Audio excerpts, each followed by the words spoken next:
વાત કરીએ બનાસકાંઠાની તો બનાસકાંઠાના થરા ગામે અપહરણનો મામલો કે જ્યાં 2 દિવસ પહેલાં બનેલી અપહરણની ઘટનાનો મામલો.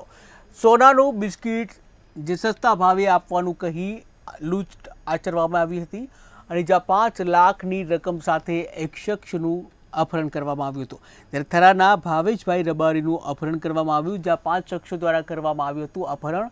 ત્યારે ફરિયાદ બાદ પોલીસે 5 આરોપીઓને ધરપકડ કરી.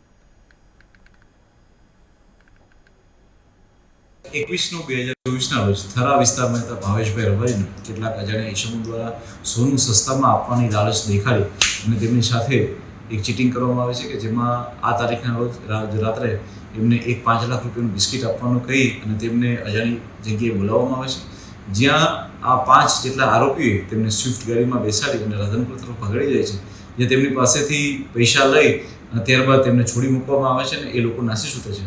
ત્યારબાદ ફરિયાદી ડરી જતા થોડા દિવસો બાદ પોલીસનો કોન્ટેક્ટ કરવામાં આવે છે.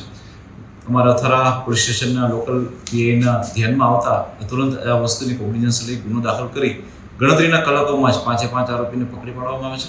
આ ઉપરાંત તેમની પાસેથી જે 5 લાખ રૂપિયા અને આ ઉપરાંત જે સ્વિફ્ટ ગાડી હતી એમ કરીને કુલ 9,15,000નો તમામ મુદ્દામાલ જે છે એ પણ રિકવરી કરવા દેવામાં આવે છે. જે આરોપીઓ આની અંદર સામેલ હતા તે કિરણભાઈ અમૃતભાઈ ઠાકોર જે મુખ્ય આરોપી છે, તેનું રહેવાનું જે છે એ પહેલાં થરા હતું ને હાલમાં અમદાવાદ મુકામે રહે છે. એ સિવાય પાર્થ શૈલેષભાઈ વાઘેલા, અર્જુનસિંહ ઝાલા, પૃથ્વીરાજ મશાણી એ લોકો બી અમદાવાદ ખાતે રહે છે અને વિકાસ મહેશભાઈ મકવાણા કે જેઓ અહીંયા પાલનપુર રહે છે. આ 5 ઈસમોએ ભેગા થઈ અને આ ઘટનાને અંજામ આપેલો હતો. 21/2024 રોજ થરા વિસ્તારમાં રહેતા ભાવેશભાઈ રબારીને કેટલાક અજાણ્યા ઈસમો દ્વારા સોનું સસ્તામાં આપવાની લાલચ દેખાડી અને તેમની